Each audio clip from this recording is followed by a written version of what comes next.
हिरण्यबाहवे हिरण्यवर्णाय हिरण्यरूपाय हिरण्यपतये अम्बिकापतये उमापतये पशुपतये नमो नमः।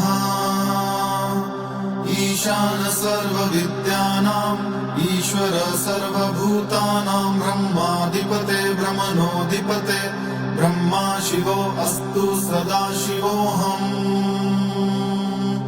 तत्पुरुषाय विद्महे वाग्विशुद्धाय धीमहि तन्नो शिव प्रचोदयात्।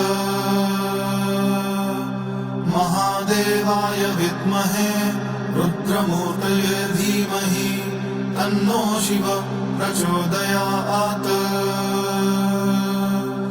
नमस्ते अस्तु भगवन् विश्वेश्वराय महादेवाय त्र्यम्बकाय त्रिपुरान्तकाय त्रिकाग्निकालाय कालाग्निरुद्राय नीलकण्ठाय मृत्युञ्जयाय सर्वेश्वराय सदाशिवाय श्रीमन्महादेवाय नमः। श्रीमन्महादेवाय नमः। ॐ शान्ति शान्ति शान्ति।